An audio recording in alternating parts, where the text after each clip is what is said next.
and LGBT people.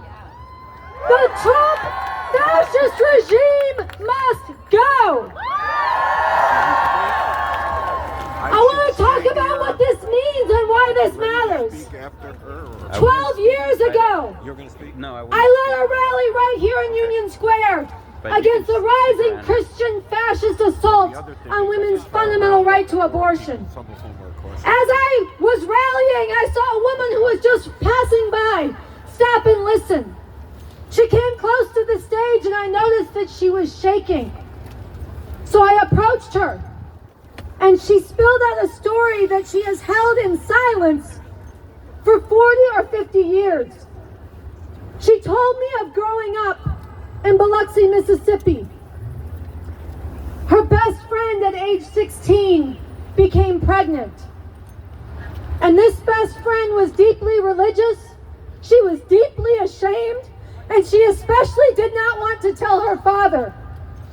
Now, some of you are 16 here today, but if you're not, I want you to remember what it felt like to be 16. I want you to think of your best friend.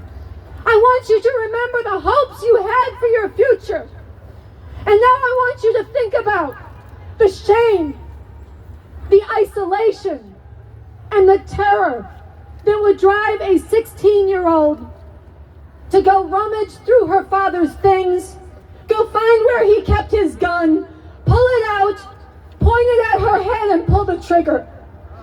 This is what it means when abortion is illegal. This is a true story. And there are countless stories that are similar, and unfortunately, beautiful people here today, we don't have to look to history anymore. Women are dying today because of Donald Trump's fascist judges and overturning Roe v. Wade.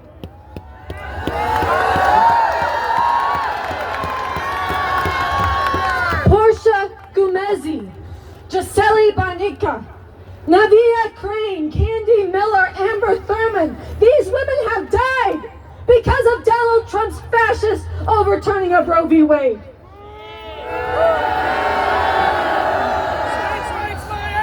And look how fast this country has adjusted. How many people even know this is happening? And it is not just the deaths. It is the threat and the insult that hangs over the life and the dreams of every single woman, every single girl who is told by this fascist state that her life, her dreams, her ambitions, her futures count for nothing. She is nothing more than a baby-making machine. And these MAGA fascists are going for a national ban on abortion, and not just that, they're coming for birth control. They want to come for women's right to divorce, even their right to vote. These are fascists. Or what about Andrew fucking Tate? Y'all know Andrew Tate, right? That self-proclaimed misogynist, the one who said and then acted it out on his social media for the millions and millions of boys and young men who follow him, what he would do if a woman ever accused him of cheating. He said, and I quote, "It's bang, out the machete, boom in her face, grip her by the neck, shut up, bitch." Andrew Tate is facing charges of sexual assault and trafficking in multiple countries. Now let me be clear, everyone should be presumed innocent until proven guilty. But think about what it says, think about the message it sends, that Donald Trump and his fascist regime intervened on Tate's behalf. And shortly afterwards, Tate was allowed to leave Romania where he was facing trial. Think about the message that sends.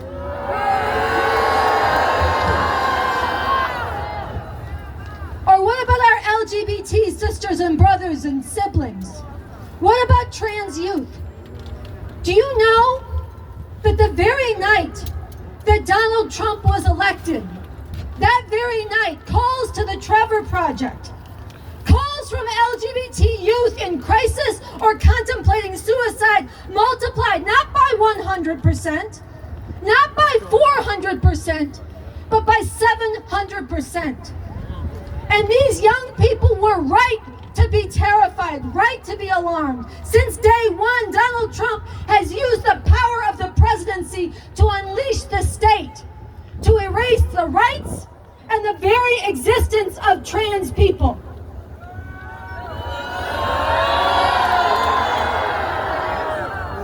And all across this country, including right here in the so-called liberal safe haven of New York City, all too many institutions are falling in line, canceling medical appointments, erasing pronouns, joining and normalizing this fascist assault.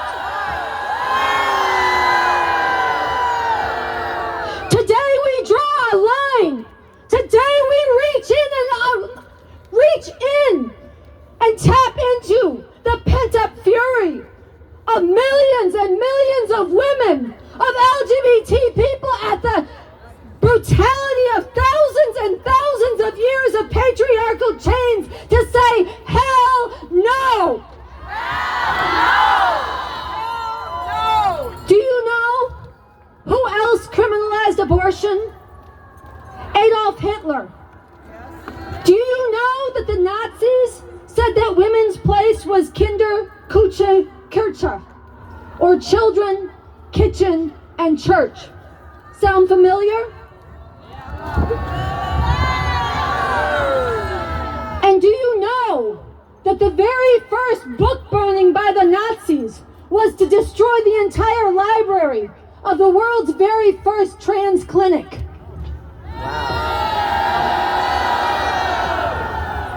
They say you cannot compare anything to the Nazis.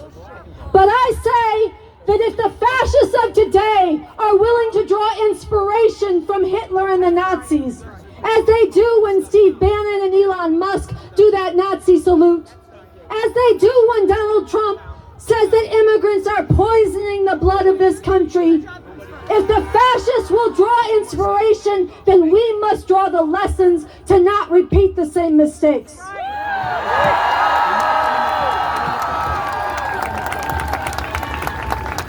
So as Sable said, my name is Sunsara Taylor. I'm a co-initiator of Refuse Fascism over 8 years ago, and this is a movement determined to unite all who can be united, from diverse political perspectives, to stand together in the streets, to rise up repeatedly, growing in our numbers, in the millions, till we create the kind of profound political crisis where Donald Trump cannot govern the country, cannot impose his fascist program, and cannot even hang on to the reins of power.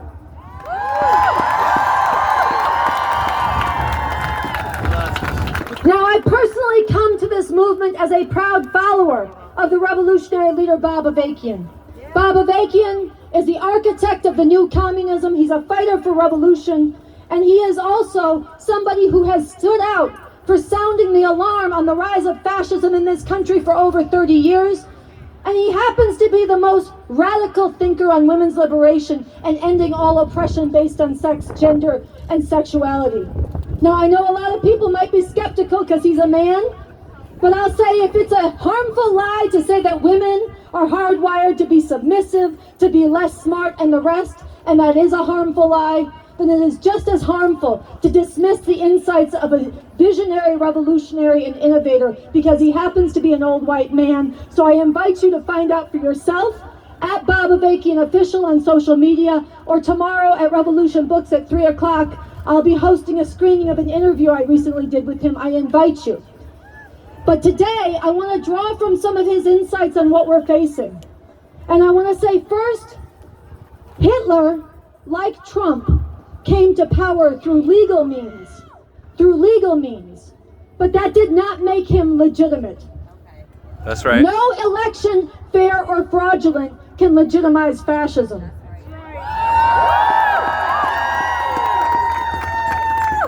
Second, the atrocities of the Nazis did not happen all at once. They unfolded over time. But the road that led to the Holocaust and all the other atrocities began with Hitler and the Nazis fundamentally remaking every institution of the state and society, taking over the courts, the laws, the education system, the media, the culture, and everything else. And today, this is exactly the process we see unfolding. It is Trump president and breaking the separation of powers to issue over 300 executive orders in his first 30 days.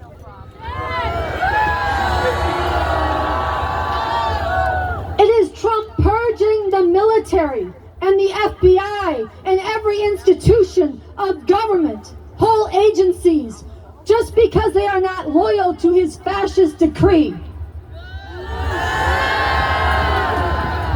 It is Donald Trump pardoning the January 6th insurrectionists and unleashing terror against the people who oppose him.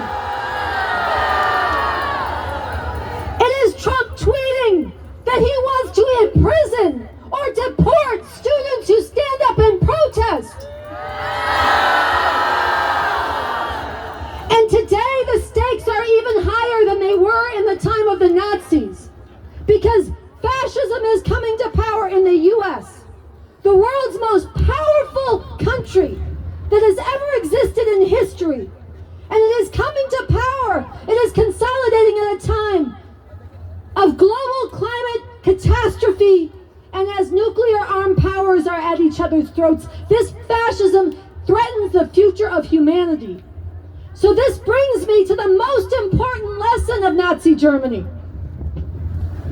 That is, that fascism must be defeated before it is able to consolidate.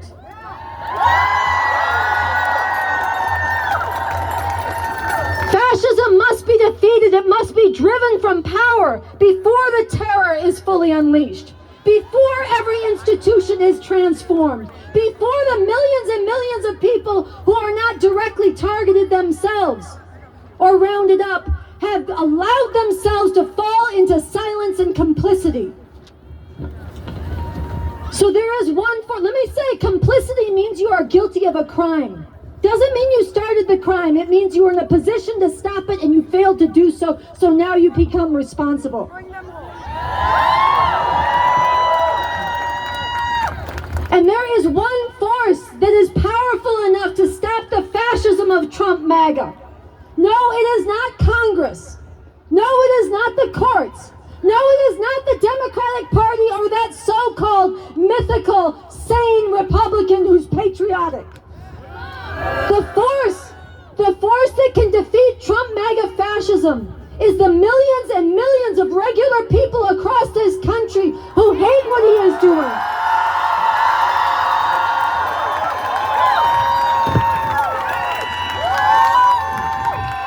The decent people of this country who do not want a fascist America. We have got to go out and organize them and mobilize them to stand up in the streets and in every institution in society, not once and go home, but again and again, growing in our numbers and determination, standing together until we create the kind of profound political crisis that sends shockwaves around the world, that creates the situation where Trump cannot govern, cannot impose his program, cannot hold on to the reins of power.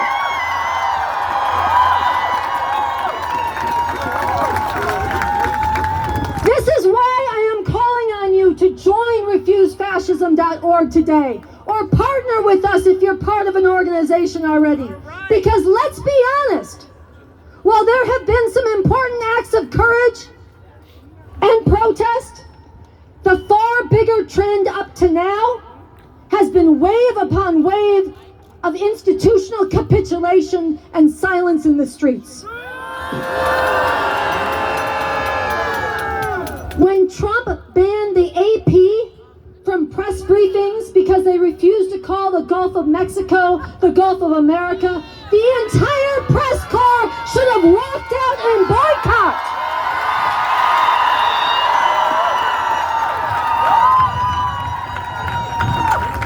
When Donald Trump tweeted, "He who saves his country does not violate any law," all the judges and lawyers across this country should have gone on strike.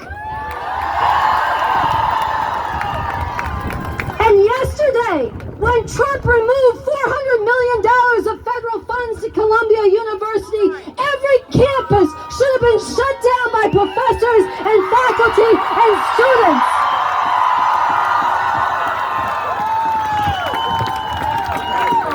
So I want to, before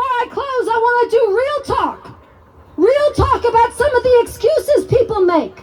Some of the things people say, I hear this phrase a lot. Up to a point. I'll resist up to the point when my funding might be at risk. I'll resist up to the point where I might lose my job. I'll resist up to the point where I might myself get targeted. Well, real talk, that's not resistance. That's called accommodation.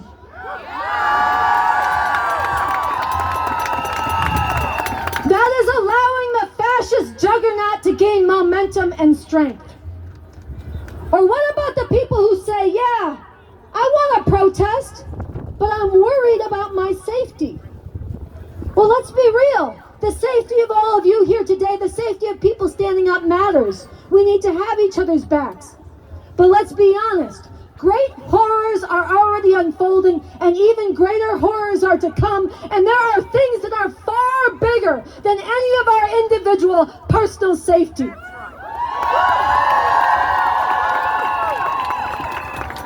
Everybody likes to talk about the good trouble that John Lewis got in. Everybody likes to sing the praises of the civil rights workers. And today, in fact, is the 60th anniversary of their courageous walk against the Edmund Pettus Bridge. But guess what? That never would have happened if they were looking out for their personal safety above all else. They walked into the teeth of armed and violent Klansmen and National Guard. People sacrificed. They stood up. And you know what? It was worth it. That is why Jim Crow was dismantled. That is why we celebrate them. And we can do no less today. And finally, there are the divide and conquer tactics. There are those who say, don't work with that group. They say this, they don't agree. Don't work with them, don't work with them. And let's be honest, they say this about the group Refuse Fascism. And they say it because I'm a communist and I'm one of the initiators and I'm a promoter of Bob Avakian, and they say be scared of that. And I challenge you to find out for yourself what we're about, what this revolution is about, and why we are 100% sincere in standing together with others against this fascism.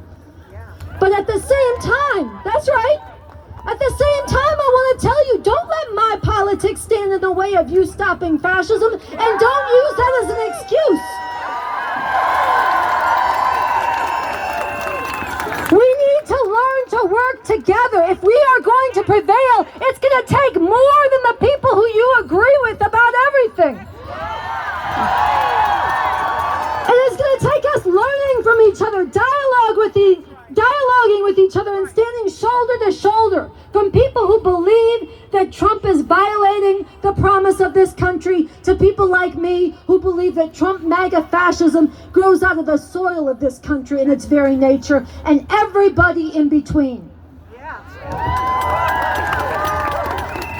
So in conclusion, before we continue our rally and have other speakers and then march and get organized, I want to say we need courage, not fear. We need unity and principle, not division and snark. We need righteous anger, not demoralization. And we need the willingness to make sacrifices, not make excuses. So I want to ask you to step into Refuse Fascism today. Become an organizer. Become part of this movement. Bring your unique voice, your perspective, your skills, your networks, your time, your resources, your ideas, and your commitment to the future. We need all of us, and we need to take this out from here. This must be a beginning, not a one-off. We need to spread and gather everybody of conscience and draw them forward until we prevail. Please.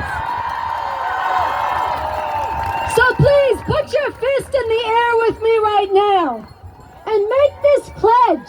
Look to the people to your left and right. Make this pledge to each of them and make it to the people of the world with sincerity in your heart. Stop the war on women and LGBT people.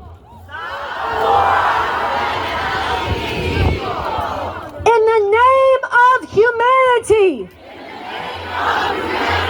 In the name of humanity.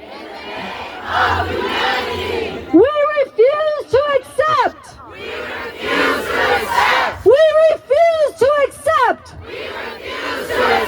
A fascist America. Trump must go. Trump must go. Trump must go. Thank you so much. Give it up for Sunsara Taylor!